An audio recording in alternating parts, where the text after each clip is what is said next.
After the Dance. By Leo Tolstoy. And you say that a man cannot, of himself, understand what is good and evil, that it is all environment, that the environment swamps the man. But I believe it is all chance. Take my own case. Thus spoke our excellent friend, Ivan Vasilievich, after a conversation between us on the impossibility of improving individual character without a change of the conditions under which men live.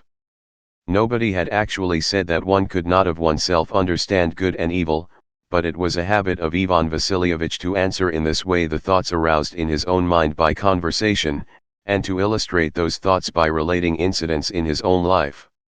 He often quite forgot the reason for his story in telling it, but he always told it with great sincerity and feeling. He did so now.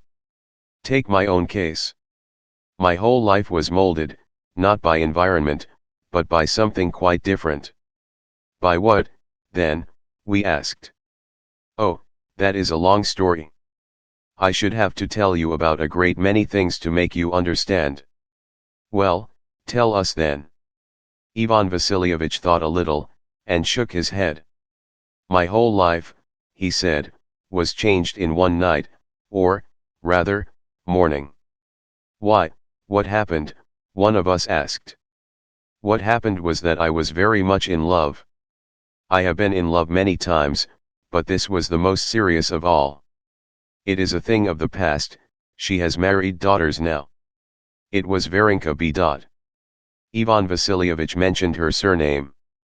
Even at 50 she is remarkably handsome, but in her youth, at 18, she was exquisite, tall, slender, graceful, and stately. Yes, stately is the word. She held herself very erect, by instinct as it were, and carried her head high, and that together with her beauty and height gave her a queenly air in spite of being thin, even bony one might say. It might indeed have been deterring had it not been for her smile, which was always gay and cordial, and for the charming light in her eyes and for her youthful sweetness. What an entrancing description you give, Ivan Vasilievich. Description, indeed. I could not possibly describe her so that you could appreciate her. But that does not matter. What I am going to tell you happened in the 40s. I was at that time a student in a provincial university. I don't know whether it was a good thing or no, but we had no political clubs, no theories in our universities then. We were simply young and spent our time as young men do, studying and amusing ourselves. I was a very gay, lively, careless fellow, and had plenty of money too. I had a fine horse, and used to go tobogganing with the young ladies. Skating had not yet come into fashion. I went to drinking parties with my comrades. In those days we drank nothing but champagne. If we had no champagne we drank nothing at all. We never drank vodka, as they do now. Evening parties and balls were my favorite amusements. I danced well, and was not an ugly fellow. Come, there is no need to be modest, interrupted a lady near him. We have seen your photograph. Not ugly, indeed. You were a handsome fellow. Handsome, if you like. That does not matter. When my love for her was at its strongest, on the last day of the carnival, I was at a ball at the provincial marshal's, a good-natured old man, rich and hospitable, and a court chamberlain. The guests were welcomed by his wife, who was as good-natured as himself. She was dressed in puce-colored velvet, and had a diamond diadem on her forehead, and her plump, old white shoulders and bosom were bare like the portraits of Empress Elizabeth, the daughter of Peter the Great. It was a delightful ball. It was a splendid room, with a gallery for the orchestra, which was famous at the time, and consisted of serfs belonging to a musical landowner. The refreshments were magnificent, and the champagne flowed in rivers. Though I was fond of champagne I did not drink that night, because without it I was drunk with love. But I made up for it by dancing waltzes and polkas till I was ready to drop, of course, whenever possible, with Varenka. She wore a white dress with a pink sash, white shoes, and white kid gloves, which did not quite reach to her thin pointed elbows. A disgusting engineer named Anisimov robbed me of the mazurka with her. To this day I cannot forgive him. He asked her for the dance the minute she arrived, while I had driven to the hairdresser's to get a pair of gloves, and was late.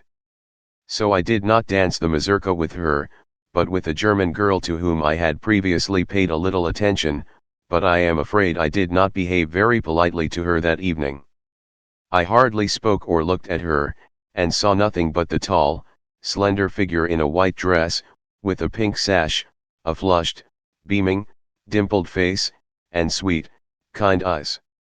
I was not alone, they were all looking at her with admiration, the men and women alike, although she outshone all of them. They could not help admiring her. Although I was not nominally her partner for the mazurka, I did as a matter of fact dance nearly the whole time with her. She always came forward boldly the whole length of the room to pick me out. I flew to meet her without waiting to be chosen, and she thanked me with a smile for my intuition. When I was brought up to her with somebody else, and she guessed wrongly, she took the other man's hand with a shrug of her slim shoulders, and smiled at me regretfully. Whenever there was a waltz figure in the mazurka, I waltzed with her for a long time, and breathing fast and smiling, she would say, "Encore," and I went on waltzing and waltzing, as though unconscious of any bodily existence. Come now, how could you be unconscious of it with your arm round her waist? You must have been conscious, not only of your own existence, but of hers, said one of the party. Ivan Vasilievich cried out, almost shouting in anger, "There you are, moderns all over. Nowadays you think of nothing but the body. It was different in our day. The more I was in love, the less corporeal was she in my eyes. Nowadays you think of nothing but the body. It was different in our day. The more I was in love, the less corporeal was she in my eyes. Nowadays you set legs, ankles, and I don't know what. You undress the women you are in love with. In my eyes, as Alphonse Karr said, and he was a good writer, the one I loved was always draped in robes of bronze. We never thought of doing so, we tried to veil her nakedness, like Noah's good-natured son. Oh, well, you can't understand. Don't pay any attention to him. Go on, said one of them. Well, I danced for the most part with her, and did not notice how time was passing. The musicians kept playing the same mazurka tunes over and over again in desperate exhaustion. You know what it is towards the end of a ball. Papas and mammas were already getting up from the card tables in the drawing room in expectation of supper, the men servants were running to and fro bringing in things. It was nearly 3 o'clock. I had to make the most of the last minutes. I chose her again for the mazurka, and for the 100th time we danced across the room. The quadrille after supper is mine, I said, taking her to her place. Of course, if I am not carried off home, she said, with a smile. I won't give you up, I said. Give me my fan, anyhow, she answered. I am so sorry to part with it, I said, handing her a cheap white fan. Well, here's something to console you, she said, plucking a feather out of the fan, and giving it to me. I took the feather, and could only express my rapture and gratitude with my eyes. I was not only pleased and gay, I was happy, delighted, I was good, I was not myself but some being not of this earth, knowing nothing of evil. I hid the feather in my glove, and stood there unable to tear myself away from her. Look, they are urging father to dance, she said to me, pointing to the tall, stately figure of her father, a colonel with silver epaulets, who was standing in the doorway with some ladies. Varenka, come here, exclaimed our hostess, the lady with the diamond ferronier and with shoulders like Elizabeth, in a loud voice. Varenka went to the door, and I followed her. Persuade your father to dance the mazurka with you, ma chère do, please, Peter Valdislavovich, she said, turning to the colonel. Varenka's father was a very handsome, well-preserved old man. He had a good color, mustaches curled in the style of Nicholas I, and white whiskers which met the mustaches. His hair was combed onto his forehead, and a bright smile, like his daughter's, was on his lips and in his eyes. He was splendidly set up, with a broad military chest, on which he wore some decorations, and he had powerful shoulders and long slim legs. He was that ultra-military type produced by the discipline of Emperor Nicholas I. When we approached the door, the colonel was just refusing to dance, saying that he had quite forgotten how, but at that instant he smiled, swung his arm gracefully around to the left, drew his sword from its sheath, handed it to an obliging young man who stood near, and smoothed his suede glove on his right hand. "Everything must be done according to rule," he said with a smile. He took the hand of his daughter, and stood 1/4 turned, waiting for the music. At the first sound of the mazurka, he stamped one foot smartly, threw the other forward, and, at first slowly and smoothly, then buoyantly and impetuously, with stamping of feet and clicking of boots, his tall, imposing figure moved the length of the room. Varenka swayed gracefully beside him, rhythmically and easily, making her steps short or long, with her little feet in their white satin slippers. All the people in the room followed every movement of the couple. As for me, I not only admired, I regarded them with enraptured sympathy. I was particularly impressed with the old gentleman's boots. They were not the modern pointed affairs, but were made of cheap leather, square-toed, and evidently built by the regimental cobbler. In order that his daughter might dress and go out in society, he did not buy fashionable boots, but wore homemade ones, I thought, and his square toes seemed to me most touching. It was obvious that in his time he had been a good dancer, but now he was too heavy, and his legs had not spring enough for all the beautiful steps he tried to take. Still, he contrived to go twice round the room. When at the end, standing with legs apart, he suddenly clicked his feet together and fell on one knee, a bit heavily, and she danced gracefully around him, smiling and adjusting her skirt. The whole room applauded. Rising with an effort, he tenderly took his daughter's face between his hands. He kissed her on the forehead, and brought her to me, under the impression that I was her partner for the mazurka. I said I was not. "Well, never mind. Just go around the room once with her," he said, smiling kindly, as he replaced his sword in the sheath. As the contents of a bottle flow readily when the first drop has been poured, so my love for Varenka seemed to set free the whole force of loving within me. In surrounding her it embraced the world. I loved the hostess with her diadem and her shoulders like Elizabeth, and her husband and her guests and her footman, and even the engineer Anisimov who felt peevish towards me. As for Varenka's father, with his homemade boots and his kind smile, so like her own, I felt a sort of tenderness for him that was almost rapture. After supper I danced the promised quadrille with her, and though I had been infinitely happy before, I grew still happier every moment. We did not speak of love. I neither asked myself nor her whether she loved me. It was quite enough to know that I loved her. And I had only one fear, that something might come to interfere with my great joy. When I went home, and began to undress for the night, I found it quite out of the question. Held the little feather out of her fan in my hand, and one of her gloves which she gave me when I helped her into the carriage after her mother. Looking at these things, and without closing my eyes, I could see her before me as she was for an instant when she had to choose between two partners. She tried to guess what kind of person was represented in me, and I could hear her sweet voice as she said, "Pride, am I right?" and merrily gave me her hand. At supper she took the first sip from my glass of champagne, looking at me over the rim with her caressing glance.